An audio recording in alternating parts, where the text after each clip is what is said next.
who died in South Sudan 2 years ago and was either caught in the crossfire or was targeted because he was a journalist, which is what we think happened. So it's happening in many different ways, but it doesn't matter how it happens. If we don't have journalists, we can't survive as a democratic society. Thank you very much, Nancy. I could not agree with you more. But just to stay one more minute on Chelsea Manning, why has she been charged now with contempt of court? And what does this mean beyond her? Does this have implication for us? Should we be worried about her being charged with contempt of court? Well, yes. Chelsea was originally given a sentence of 35 years, which was itself unconscionable. We arranged her clemency, the president gave her clemency, and so she only served 7 years, which was also too long. So she was out, and then she got a subpoena to appear before a grand jury, presumably to testify about this charge that you just heard about Julian Assange. We don't know what the questions were. Grand juries are secret proceedings. She doesn't get to have a lawyer with her, whether she's a witness or a target, even a target of the grand jury. Even someone who's in front of the grand jury as a suspect does not get to have a lawyer with them in the federal system. It's a completely secret process. It's all weighted to the prosecution side, and there's no defense. Chelsea's position, and the reason she is in jail, is not just about Julian Assange. It's that she does not believe in the grand jury system, and she's not willing to take part in it. So it's a principled position, and a very strong and courageous one, that she's simply not going to cooperate with a totally secret system that we shouldn't have in this country, and I agree with her. So she, as it's said in the law, she holds the keys to the jail. She can agree to testify and get out of jail, or she stays in jail. The judges also fine her for every day, I think in an effort, he thought, to keep her in. The grand jury lasts 18 months. The first grand jury, when she was arrested, was near the end of its term, so she served a few months, got out, and got another subpoena to come back in. So this one is 18 months. It could keep going. It could keep going forever. Eventually, the judge will have to rule that this is a punishment and that she's never going to testify and release her. And that's what we've seen happen in the past. But that's why she's in jail now. She's in a woman's facility. She's in Richmond, Virginia. She's in general population. You can write to her anytime you want. She receives letters, and we encourage people to write to her and show support for her. But that's why she's there, and she's going to be there, I suspect, for the whole 18 months, unless the Court of Appeals changes that. Thank you, Nancy. Sandy, I thought as a last speaker, you could probably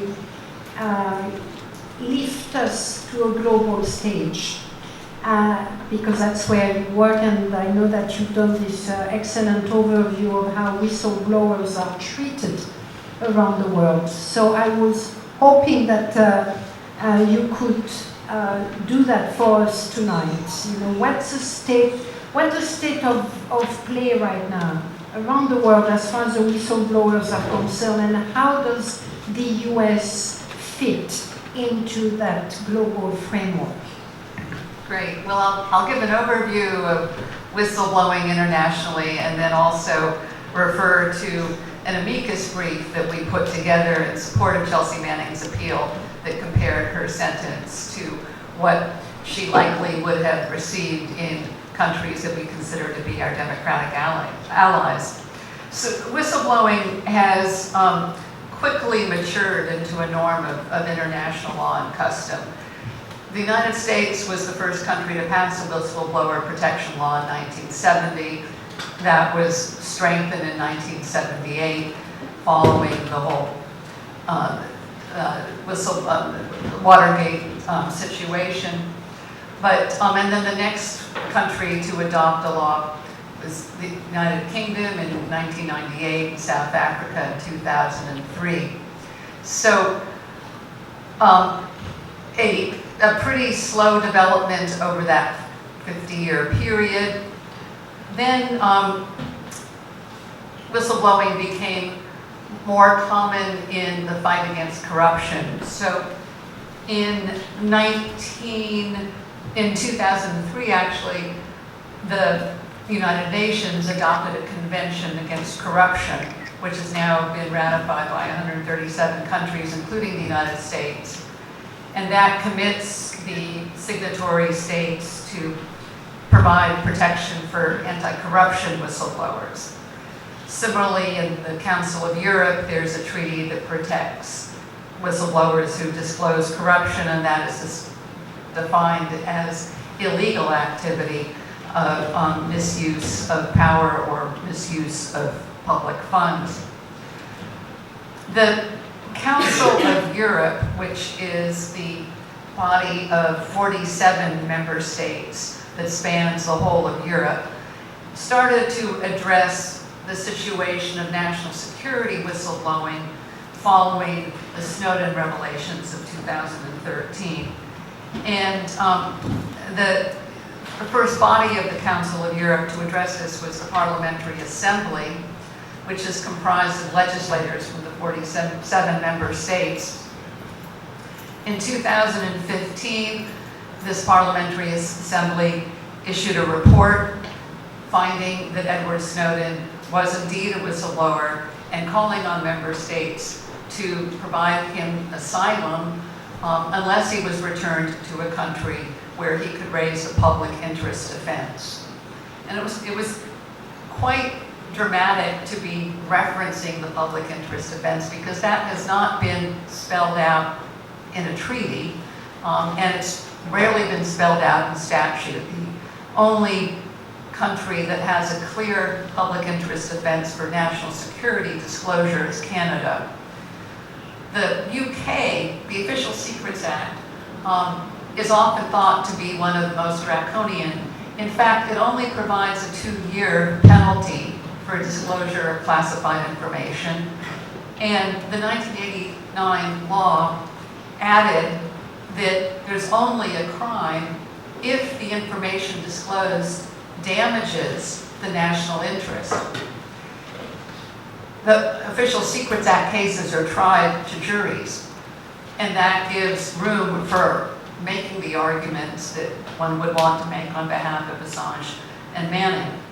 So the Council of Europe was looking at this public interest defense based primarily upon decisions of the European Court of Human Rights, which had elaborated that in certain circumstances, a person should not receive any penalty for disclosing information, even if classified, where the value of the disclosure outweighs the harm to national interests.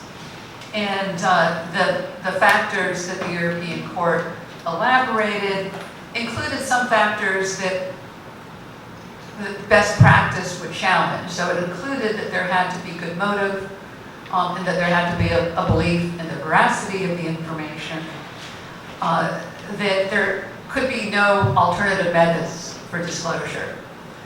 And that is a prong which is easily satisfied in many countries if it can be shown that reporting is only available by reporting to your own superiors, and that there's a threat not only to yourself of employment discrimination, but also of destruction of evidence.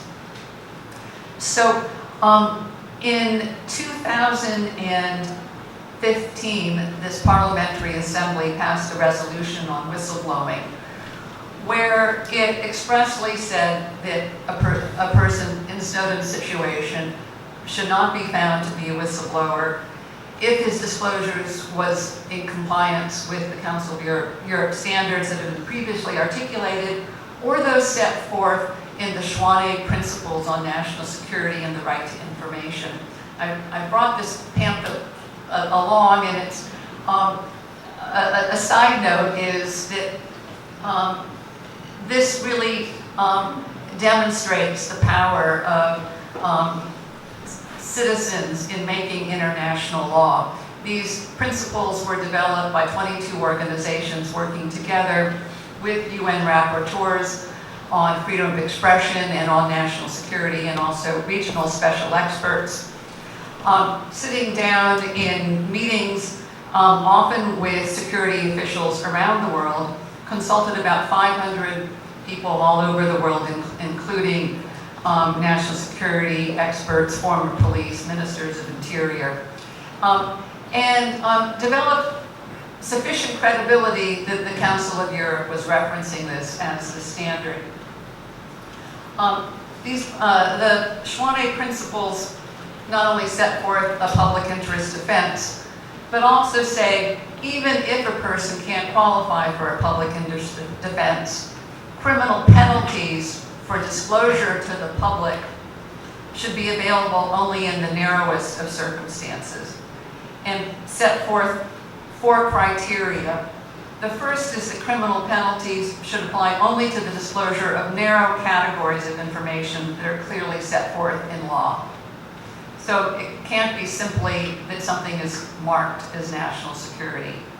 Second, that disclosure should pose a real and identifiable risk of causing significant harm. Penalty as set forth in law and as applied should be proportional to the actual harm caused.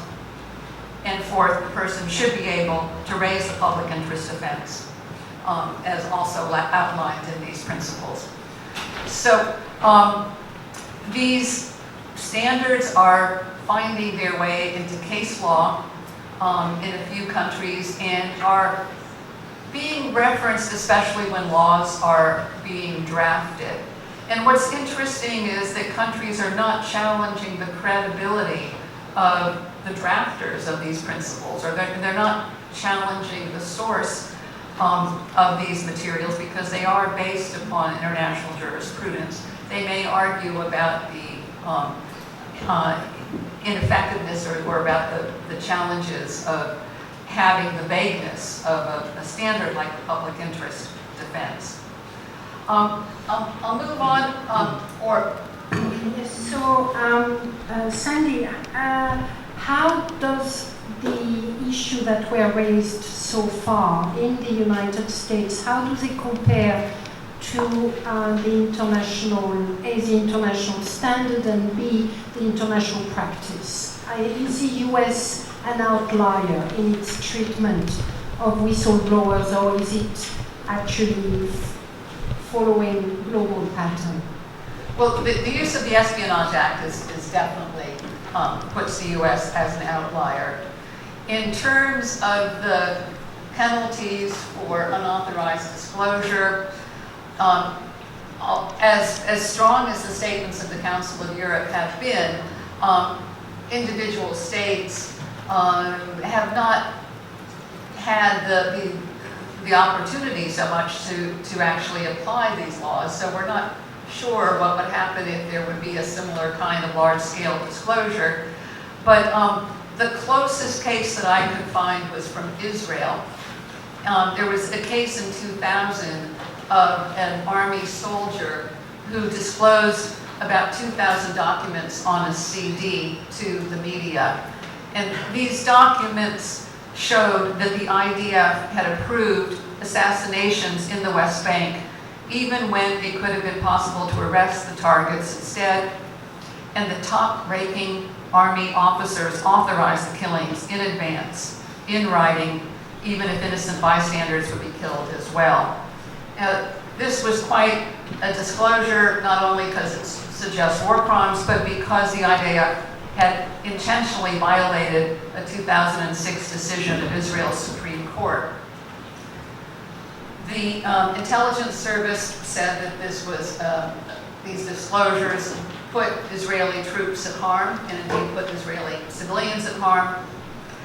And the Israeli soldier was indicted for aggravated espionage with intent to harm the security of the state, which carries a maximum penalty of life in prison. She confessed not to that crime, but to possession and transfer of classified documents and unauthorized transfer of secret information.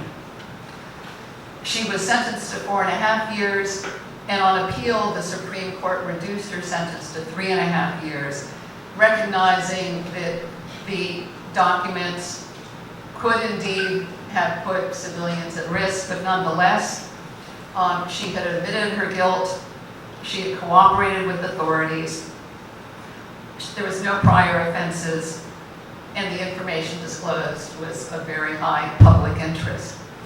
So, a country at war, facing national security risks, a close ally, and 3.5 years for an offense that was agreed to put the state at greater harm. Just briefly to say that we surveyed about 30 countries to look for what the trends were. And in the 30 countries that are all democracies, 12 of those countries, penalties for unauthorized public disclosure of national security information are limited to 5 or fewer years, unless the state proves that there's espionage, treason, delivery to a foreign country, or intent to prejudice the country's security or defense. So those 12 countries include the UK and Australia, which have a maximum of 2 years, New Zealand and Slovenia, 3 years, Panama and Spain, 4 years, Colombia and Norway, 4.5 years, Belgium, Mexico, Paraguay, and Poland, 5 years. And I'll end by just noting that there are some countries that have penalties of up to 10 years, and Canada, for instance, has a penalty of up to 14 years, but it has a public interest offense. And the other countries that have penalties of up to 10 years also have mitigation. So I would say, indeed, that the US is quite an outlier in this area. Thank you very much, Sandy. Before I turn to the public, do you guys want to react to each other's maybe? Yes, Niels, go ahead.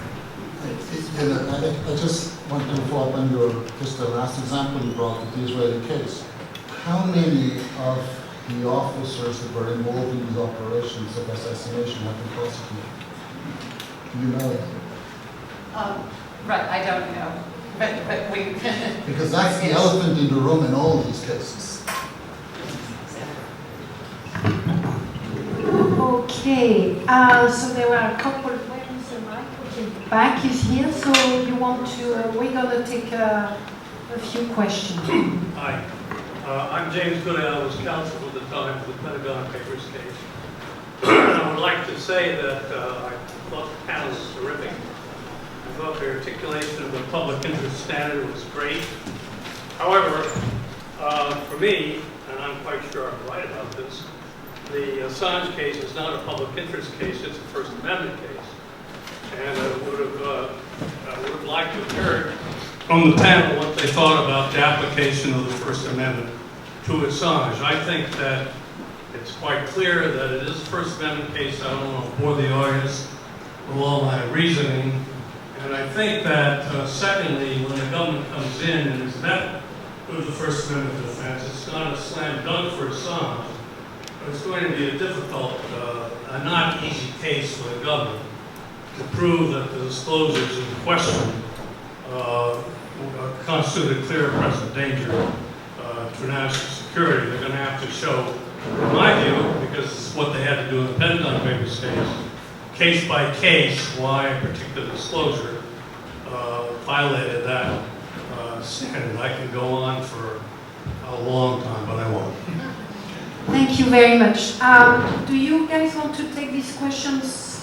It's a complex, an interesting question. So how are you going to fight it? Thank you, Mr. Goodell. I totally agree that there's a strong First Amendment interest, a strong First Amendment case to be made on behalf of Assange under the current Espionage Act charges. There's a lot of debate, it seems, about what framework would apply under the First Amendment, whether or not under a narrow tailoring analysis you would apply the clear and present danger test, or you would engage in a balancing that incorporates consideration of the public interest versus the national security interest, something along the lines of what the court did in Bartnicki. And in the case of whistleblowers as to journalists, that would be, a slightly different framework, maybe under Pickering. But I think definitely the threat to freedom of the press under the Espionage Act as it's currently written and as it's been applied to Julian Assange in this case is clear.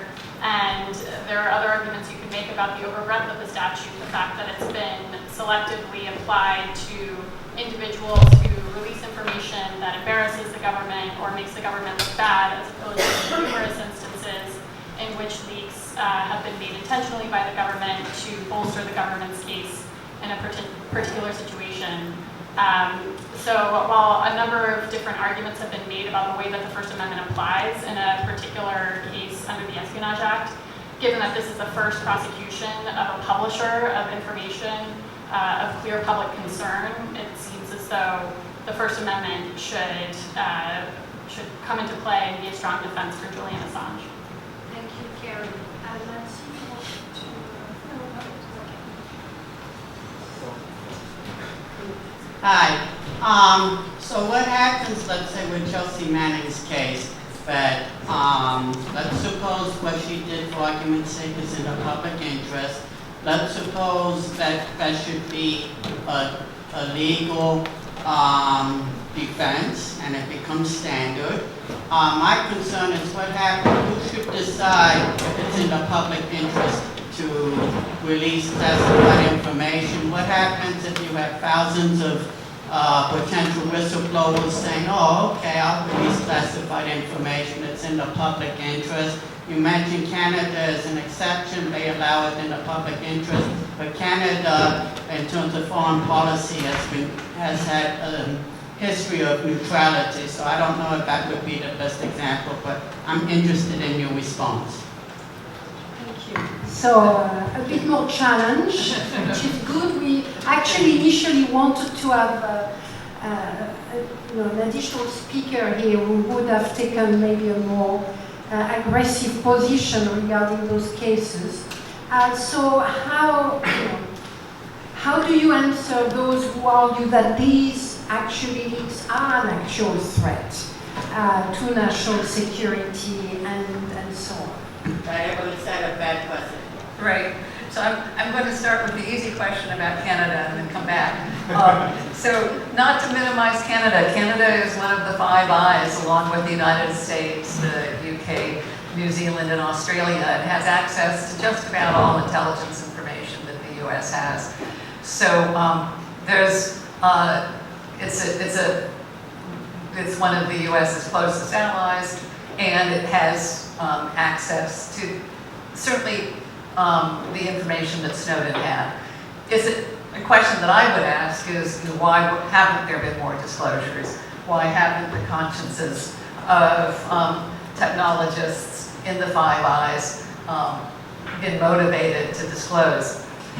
As far as the whole mechanism of whistleblowing as a check on government, it is not the institutional check, but it is a structural check. It is recognized in the way that the public interest offense is defined when there is not an internal process for disclosure which is effective and which yields to investigations of the wrongdoing that's being whistleblown.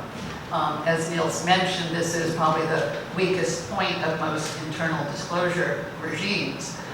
So the press has been entrusted with knowing what is news, knowing what's in the public interest, and using restraint not to disclose information that damages national security. It's been recognized as a fourth estate and as a necessary guard against tyranny.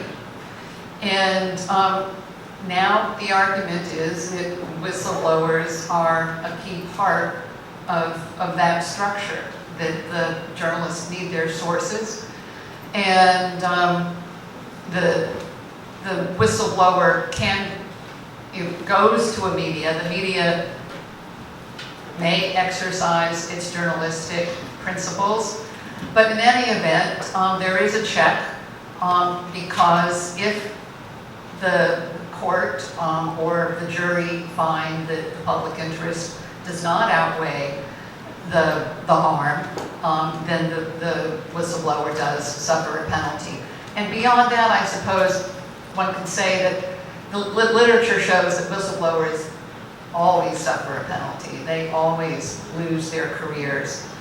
And most whistleblowers now know that. To the extent that they ever get any advice, it's the last resort. The fact that there have been so few disclosures of the Snowden and Chelsea Manning type suggests just what a deterrent is already provided by the penalties. Nancy, you want to add something? Yeah, I just wanted to add that, kind of to very directly answer your question, how would it be decided whether something... Who should decide? Well, it'll be a court, it'll be a jury, it'll be evidence before the court. Was this in the public interest or wasn't it? Were these war crimes that were disclosed or weren't they? All the things that couldn't be raised, for example, in Chelsea's case. Was anyone damaged? Should it have been classified? What was the reason why the public needed to know? This would come out in a court, and as Sandra said, the jury would then decide. That's how it would work. My concern with that is what the damage could already be done, and you can't do damage to national security. That was my concern. Your concern is that when the documents were disclosed that national security had already been damaged? And it can't be undone. No, it can't be And it's even undone, worse but if that's it wasn't always, in the public interest. that's always the case, you know, if someone goes to trial for an alleged crime, the damage may have already been done. But there's no way out of that. We just have to make sure that the damage is not overstated. Can I ask a question regarding the quantity of documents that is being released, and how does this impact on the arguments that you are making? Does it impact? It's one thing to release one, couple of documents demonstrating war crimes. What if you release millions of documents? How does this impact on the nature of the case? And do you think this is one of the concerns behind the heavy-handed response? Well, I'll start with the international perspective. Certainly the public interest defense says that the disclosure should only be such as is necessary to disclose the wrongdoing. And so when whole troves of documents are disclosed, it's hard to make that argument. In Chelsea Manning's case, it was probably hard to meet that defense because she may not have even read all of the documents that she was disclosing. And there have been cases that have parsed the quantum. Looking at Snowden's revelations, you would say that there was a very high public interest in his disclosures about the secret surveillance. But he also disclosed information about particular surveillance operations in Pakistan and China. And there would be arguments certainly made that there was no reason to disclose those documents. And then it is a weighing. Absolutely, these are new kinds of cases now where there's such a capacity to disclose such a great volume. That certainly, the U.S. Army wanted to send a message. And again, it's just very interesting that there haven't been more disclosures in more countries. Yeah. Maybe we'll take several questions because I see quite a lot of people. So please. Hi, thank you. Carrie Shankman, I'm a civil rights attorney. I've been working closely with many of these issues for years, and deeply grateful to the panel comprised of many folks who I deeply respect. So I'm actually co-authoring a book on the Espionage Act. My co-author is here right now. And one of the points that came up, in our research, and I think something to caution I see happening often in the field and right now is the conflation of three distinct categories of potential defendants under the Espionage Act, and this is something that we see, we see in the press a lot. So there's classic spies, so classic espionage, trying to provide assistance to a foreign government covertly. And second are government employees who have, or individuals who have some sort of relationship with the government, who have signed an NDA or have some commitment to keep secrets. And then third are either members of the press, everyone else, the public.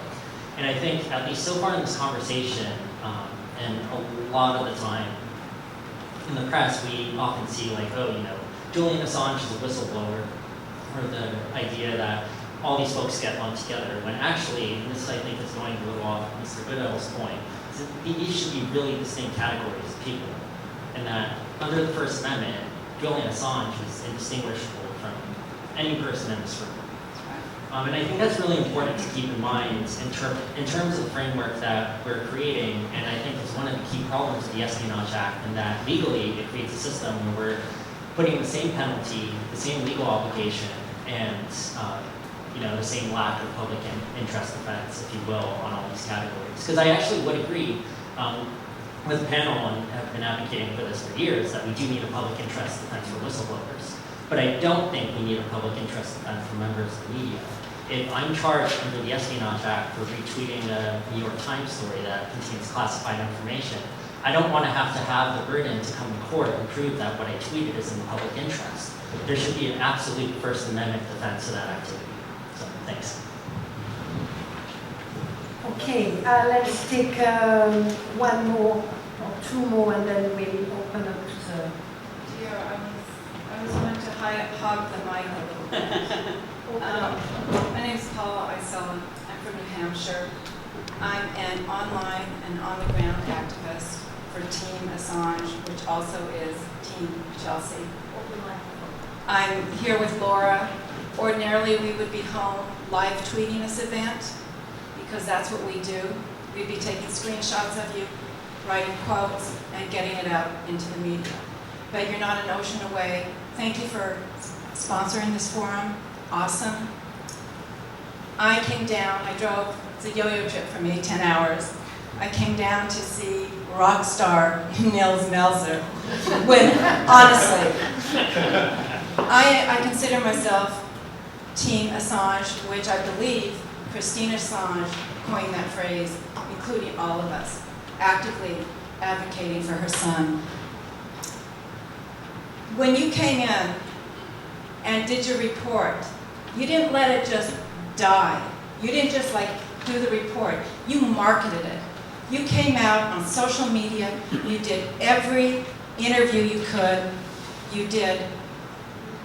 It was awesome. You were a shining light. So usually, I'm not an expert. I'm usually reporting and lifting the experts up. But I'd like to take a moment to speak as an activist. And I'm not a speaker, and I'm really, really nervous. So what I did, I looked at the online invite, and it said, does Julian Assange merit support and solidarity? I said, hell no. We're way beyond that. The question is, how do we stop the extradition? And how do we get him out of solitary confinement? That's the question. That's what we're fighting for. And as an activist, we know that's the point where we are, because he is rotting in the prison. When he gets up and speaks in court, he can barely put a sentence together. He's the most brilliant mind of our century. So, I have something written, but honestly, I'm going to be brutally honest here, because this is about free speech. I saw Democracy Now! Here, and I don't have this written, so forgive me, this is my opinion.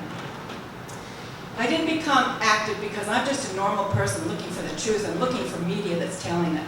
So my go-to source was Democracy Now! And I really didn't know what was going on with Julian. I just know that he told the truth, and he had a big following on Twitter, and he was on Democracy Now! And he had a platform. Well, he was reporting on Catalonia. He gave Catalonia a lot. He taught the activists there how to publicize it with their cell phones. And it was Julian that got it out. And Amy did an interview, one of the last interviews Julian ever did before he was gagged, and that's when I came on board. I came on board when he was gagged, March 21st, I believe, 2018. Because I said, hell, what happened? Now they're going to disappear him. It's not bad enough that he's in the embassy and, for 6 years. So, forgive me, Amy, but this is my take on it. That last interview with Julian Assange, he was trying to talk about Catalonia, and you were trying to talk about Roger Stone. He got upset, and he said, Amy, because it was the Spanish government brutalizing the Catalonians trying to vote. And she kept coming back to Roger Stone, and he said, I am going to stop doing these interviews. And damn, if he wasn't gagged like 6 days later. So I kept coming back to Democracy Now!, looking for, okay, they disappeared him, who's going to stand up for him? And nobody was reporting on it. So this is where I'm going to pick up on what I wrote. And I'm sorry I'm taking so long, but activists never get on a panel. And so this is where I'm going to pick up. So I was responding to that little bit, that question about does he merit support, which just makes me want to scream. And I don't know who wrote that on your invite, but that is just so insulting to Julian Assange. First of all, I want to give a shout out to all the shining stars in this movement. Nils Meltzer, awesome. Julian's parents, Christine Assange and John Shipton. John Shipton moved to London to advocate for his son. And if anybody wants to know Julian's personality, watch a John Shipton interview, because the acorn doesn't fall far from the tree. John Shipton couldn't be more of a gentleman, more witty, more everything Julian is. Watch a John Shipton interview, and he's doing a lot of them. So what I propose is that, because there are a lot of other speakers, will it be possible for you to give us what you've written, to send it to us so we put it on 2 or 3 of the website of the organizations? And let's take a few more questions, and if we have more time, we come back to you. Is that okay? Well, no, I want to say what I want to say. But you are taking a lot of time, and I think there are a few other people. Let's see. Okay. I don't know. All right. Is there anyone else who wants to speak? Okay, let's listen to a few more speakers, and then we'll go back to you. Well, my name is Fred Mazelis. I'm with the World Socialist website. I write for it. It's the leading, really the only international voice in defense of online of Julian Assange and Chelsea Manning. And I agree with much of what the previous speaker has said, but I just want to center my remarks very briefly on what I think the panel, quite understandably, is focused to a great extent on legal and constitutional questions. It's their business, and it's important. But there are very crucial political questions that have to be stressed. I think that Nils Meltzer explained briefly in the beginning when he said, why has this happened? Because he exposed war crimes. And the question was not only changing the subject so that we were talking about Julian Assange and his cat instead of the war crimes. The question was also, as I think another speaker has pointed out, the deterrent effect of the attacks on Julian Assange. I think, Sandy Coliver pointed that out, but at the same time you then wonder why others haven't come forward. Well, his freedom was taken away how many years ago? I mean, obviously, there is a method to this madness. And the point that I want to stress finally, and especially on which most people in this room may not agree with me, we have to ask ourselves, why is it not a single major Democratic Party candidate has seen, and that includes Bernie Sanders, of course, has seen fit to come to the defense in this most crucial question of free speech and political prisoners. That's what we're dealing with. They talk about human rights elsewhere. How about at home, right here? And I think we have to answer that. What is the national interest? Whose national interest are we speaking of here? It's the national interest of American capitalism, not the national interest of the vast majority of the people in this country or elsewhere around the world. And as difficult as it might be, we have to turn to those forces to free Julian Assange and Chelsea Manning. And that's what the World Socialist website is fighting for. Thank you very much. Thank you. Why is nobody defending Julian Assange within the political establishment? Why is he no one wants to touch him really? Within the elections, within the process of discussion. So why? Do you have any answer to that question? Yes. It's not just here, by the way, it's everywhere. Yeah, I honestly, I think compared to a mobbing situation, that's cool. No one wants to be friends with the mobbed kid because you're risking your own well-being. And that's what I see since I got into this case. And, luckily the special rapporteurs are not paid, so no one can basically fire me, and no one can kind of cut my salary, So basically I'm starting at zero, and so what I see is even when I talk to the press or I try to get other people involved, it's very, very difficult because they're all afraid that this could contaminate, kids could contaminate them somehow and pull them down and harm them. And so I think the deterrent effect that was just mentioned is extremely important. That's great. I hope I'm not misremembering this, but I do think Charlie Savage of the New York Times asked all of the major Democratic candidates what their position on the Assange indictment was, and I think he had each of them respond. So that might be one place to look. Only on this. Only on the Espionage Act charges? Yeah. And I wonder if I could ask Nancy a question about the process to get Obama to grant clemency to Chelsea Manning, and what motivated him and why did he wait so long? Well, I have no idea what motivated him, particularly except for what he said. I know what we did. We prepared the papers initially not thinking we had any chance, but why not? I mean, I've been in this business a long time, and I've been an activist my whole adult life, which is part of why I'm a lawyer. But we did it because it was a possibility, and you never know what will happen. Chelsea didn't meet any of the requirements that Obama had laid out for pardons or for clemency. She didn't meet any of the requirements from the Army.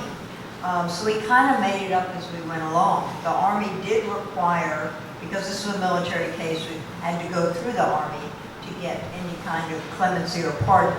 But they did require letters from character witnesses, one of whom had to have been someone who had met Chelsea. So I asked Glenn Greenwald to write that, and he did. And I asked Daniel Ellsberg to write one, and he did. And I asked Colonel Morris Davis, the former chief prosecutor in Guantanamo, to write one. He had testified in Chelsea's case in the defense, for the defense, that what she disclosed of the Guantanamo task force documents were not harmful in any way and were basically irrelevant documents. And he wrote one, and I think those were really important. There was also a petition. I think 100,000 people from the ACLU started this petition, and then the president did it. It was a surprise to all of us, but a wonderful surprise, and of course the right thing to do. But what he said, which is all we can go on really, is that her sentence was too long. in relation to other whistleblowers. You've got to remember that there were 8 under the Obama administration. She was not the only one.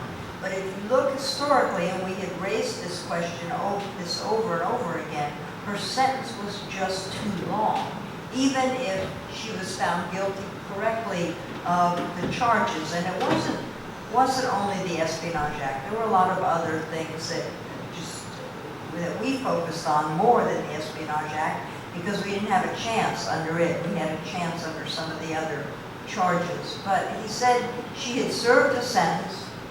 She had pleaded guilty, by the way, initially, even before she was tried, to what she believed she was guilty of, several misdemeanors, and the government went ahead and prosecuted her anyway. So she'd already pled guilty to something. She had served her sentence. She'd been an outstanding prisoner. She'd never gotten into any trouble, and he just felt like it was the right thing to do, and I'm glad he did it.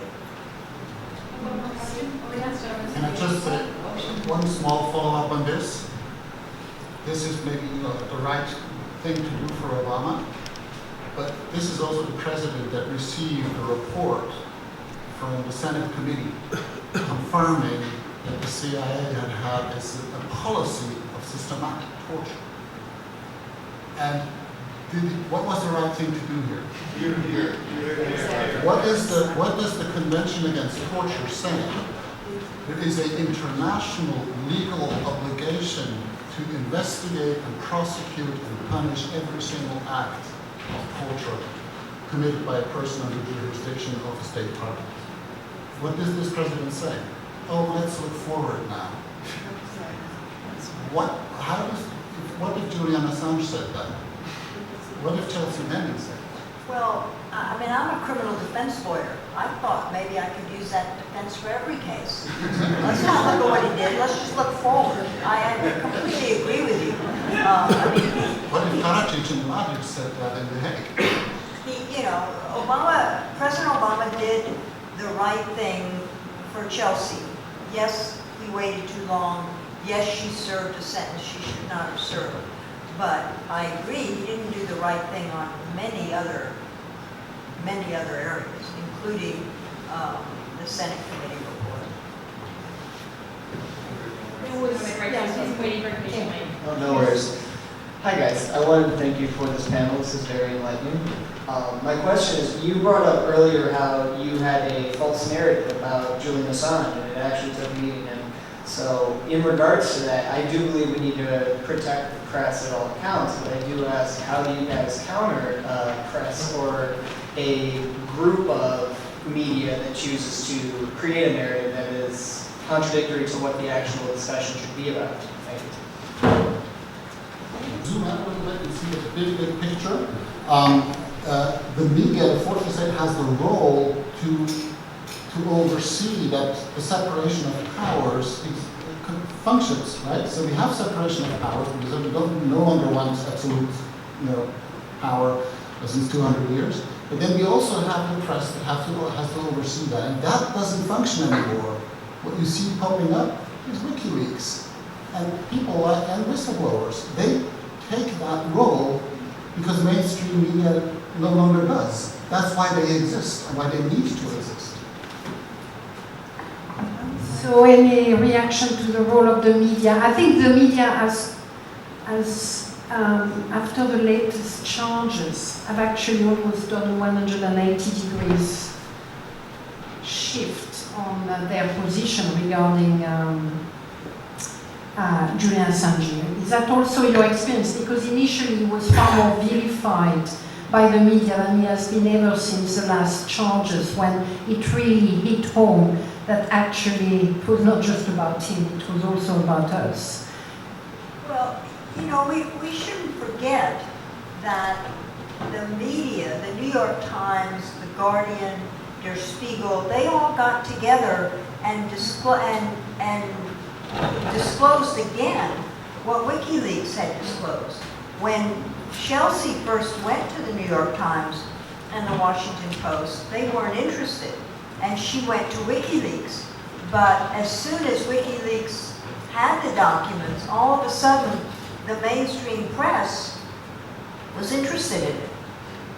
So they decided, well, it was safe after all, because they wanted the information.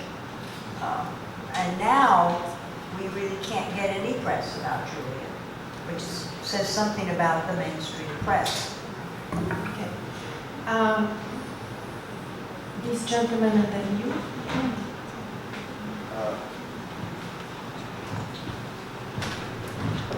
One of the amazing things that I've really admired Julian Assange for was the creation of WikiLeaks. Because WikiLeaks is not Julian Assange. WikiLeaks is basically a publication platform that specializes in a couple of key things that go to the heart of the why don't people leak information issues, right? One is source protection. So the idea with WikiLeaks was that you would have an extremely secure system.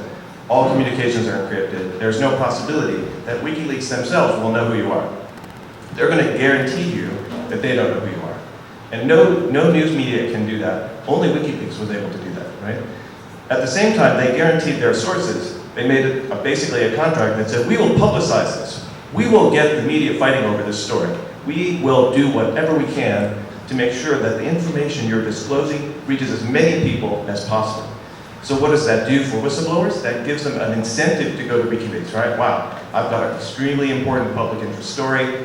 If I just give it to The Guardian, maybe I get 2 articles out of it, and then it'll be gone, right? If I give it to WikiLeaks, they're going to shop it to Der Spiegel, they're going to shop it to Le Monde, they're going to shop it to The Times, The Post, they're going to shop it everywhere, and they're going to get all these organizations competing with each other to not be outscooped, right? So, and if they don't, if nobody takes it, WikiLeaks has the option of just publishing it themselves, right? Which gives them incredible credibility and embarrasses the heck out of the media.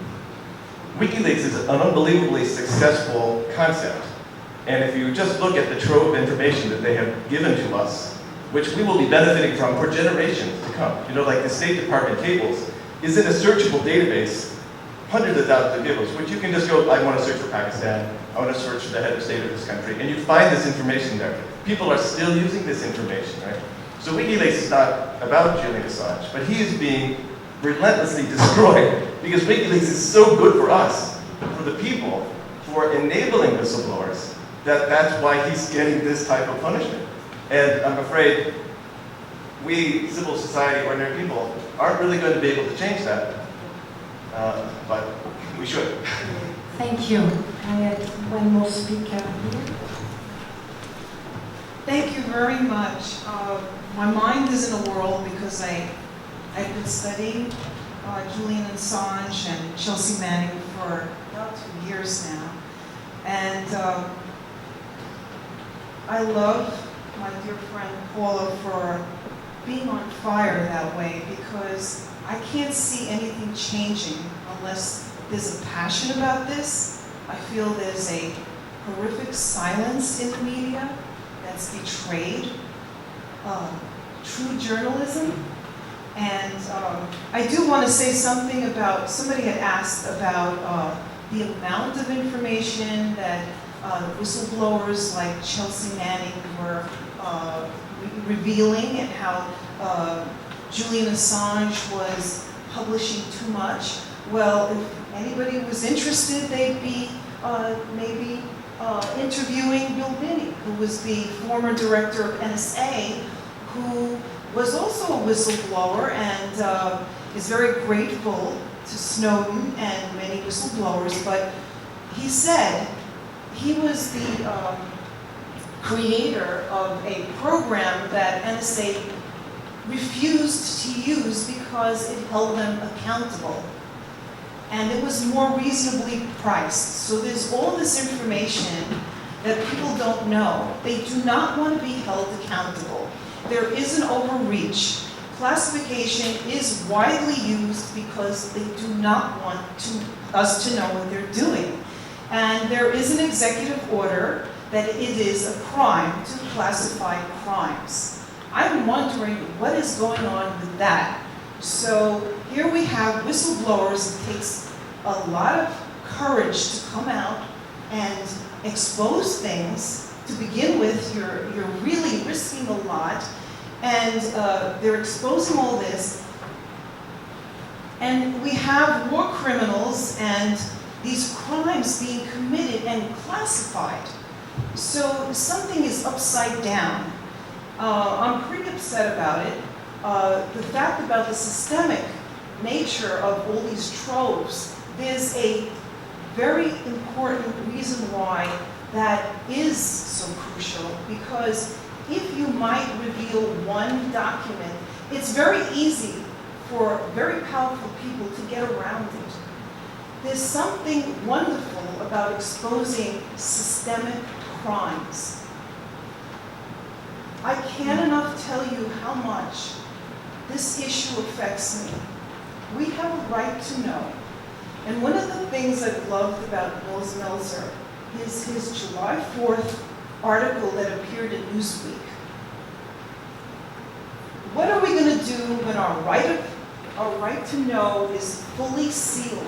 And I'm looking at the New York Times. I'm wondering why we're not on fire about this. So yes, I stand with my friend Paula. This is not a small matter.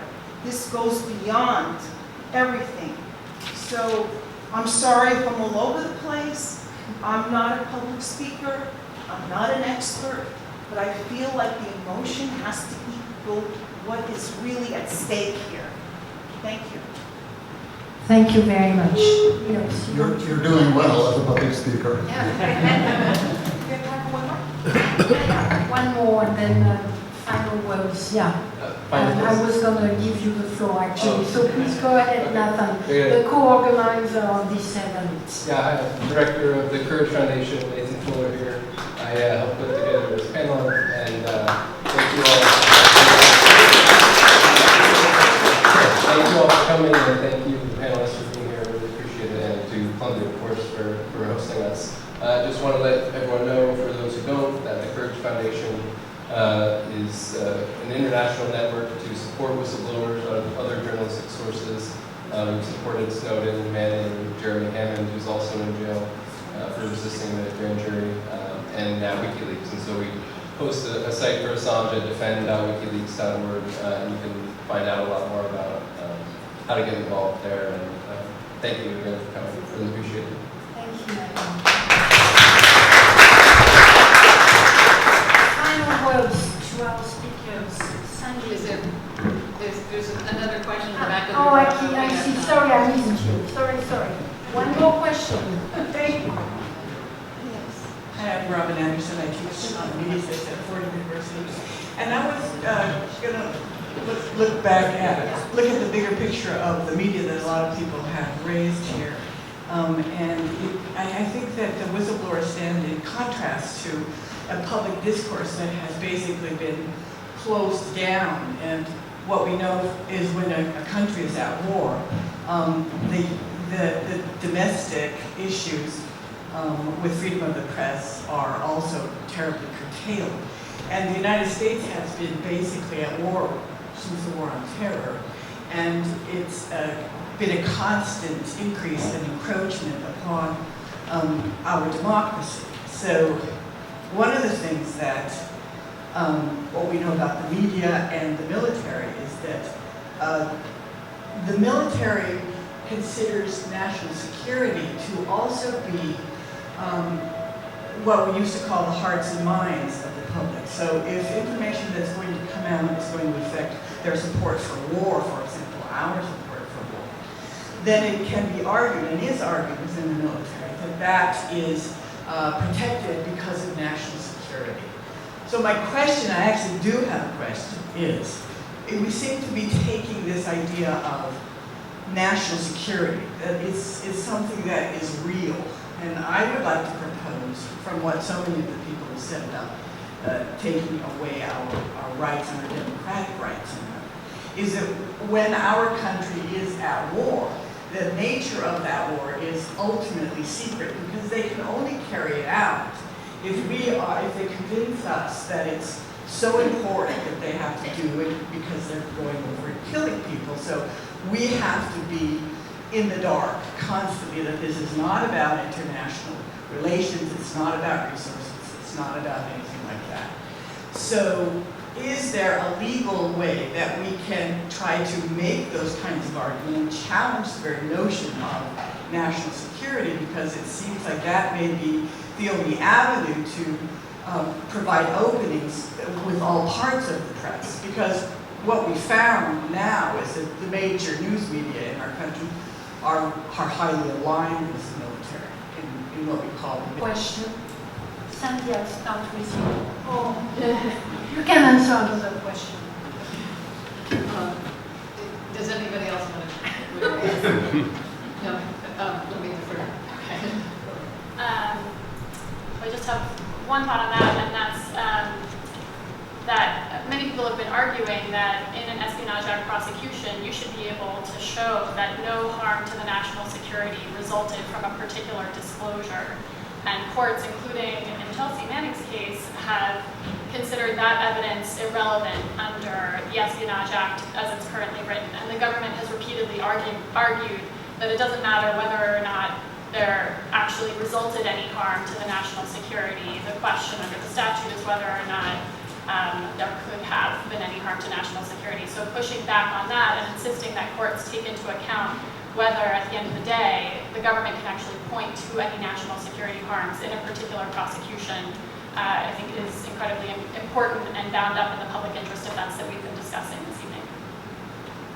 Well, let me just add that the concept of national security is a very fluid concept. That's part of the problem. It's broader than just classified evidence. But exactly what it is always a little unclear. I can give one quick example. There were 5 men who were members of the Taliban who were in Guantanamo. They were politicians, they were not soldiers. But we were told they had to stay there forever because of national security. But then when it was important to make a trade, they were released, and the next day it was okay, and national security would not be harmed by releasing these particular 5 people. So I use that as an example because it is whatever is in the minds of the government, and it becomes very difficult to defend against. And it always will be difficult to defend against the concept of national security, but we need to know how fluid a concept it is. Okay, I'll take my cue from that. Back to the Schwann principles. So I'm guilty as charged of being a lawyer, and I'm actually pretty passionate about the law and about justice. But my method is the law. We sat around and we discussed what is national security and what information can legitimately be withheld. And we did come up with some narrow definitions here based upon international standards and where we see the law to be evolving.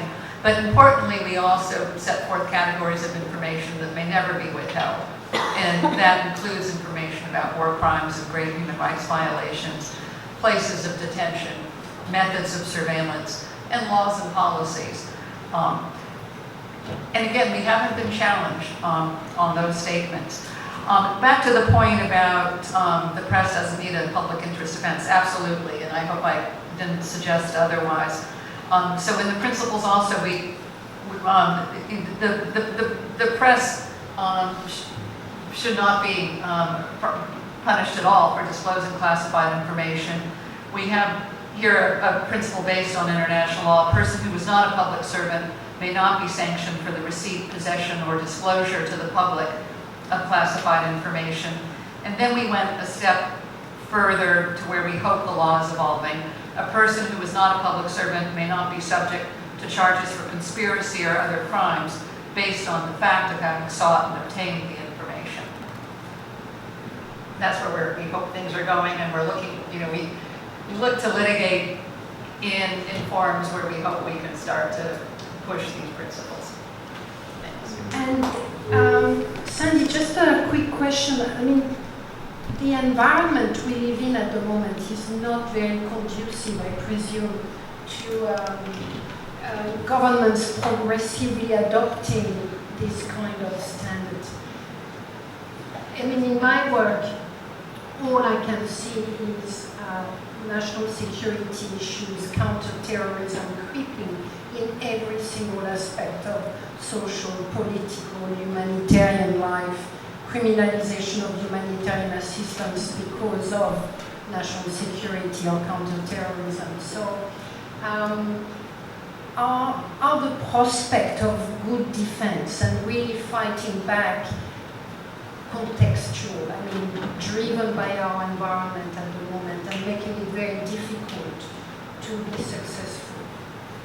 Well, absolutely, it's a challenge. I'd say there's possibilities for success in countries where there's a jury system. There are very few of countries that still have jury systems. I think that we, as lawyers, need to be thinking more about the legislature as a defense of rights. And impressive in Europe that there are legislators who see the problems of extraordinary rendition and of a US-UK power access that's not constrained. So maybe the legislature is an institution that provides some hope in some places.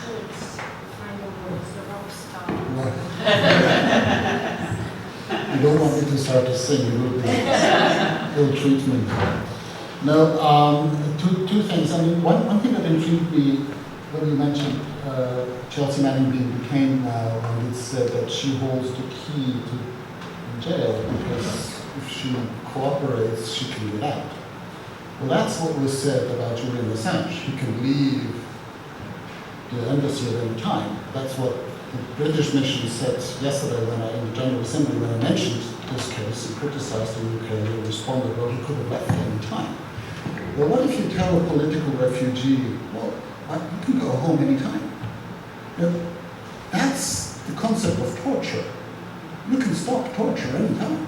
Just cooperate, just confess, just say what you want to say. That's the same logic, there's no difference. So it sounds seductive, but that's the spirit of torture. If you detain someone indefinitely until you break them, that's torture. That shouldn't be allowed for. Concluding remarks though, how do you distinguish democracies from tyrannies?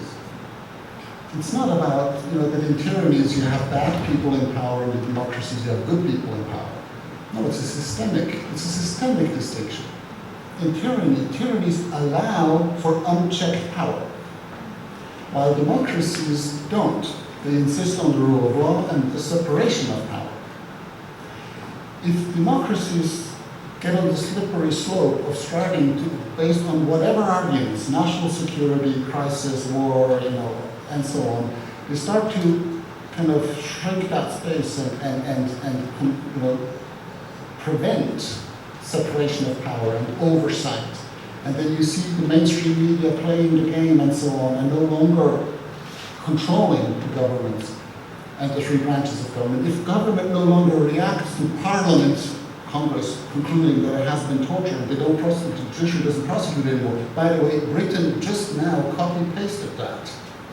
This summer, Boris Johnson's first act in government, Annex 10, was to scrap a judicial inquiry into the British involvement in the CIA rendition and torture program, and the judicial inquiry that the government had promised for years. So now they're doing the same. And when that happens, democracy is on a slippery slope towards tyranny. That's where we're heading. We're not there yet, but that's where we're heading. And it's a slippery slope. There is no bright line, there's no natural stop here. So we need to be aware of the big picture of what's going on. Julian Assange is important as an individual, Chelsea Manning is important as an individual, all the others are.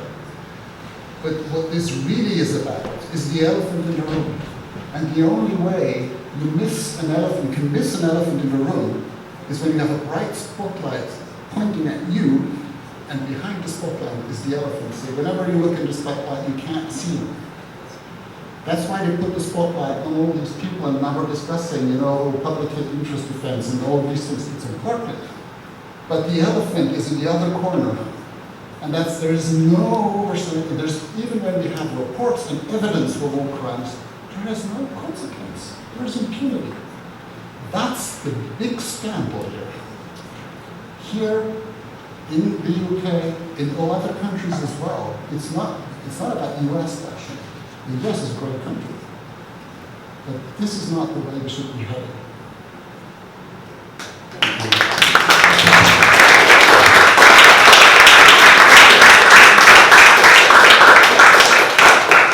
Thank you very much to all of you. You've stayed all the way to the end, and I'm sure the panelists will appreciate a few more interactions if so you wish, and continue the discussion. I want to thank all of you very much for sharing your expertise and views.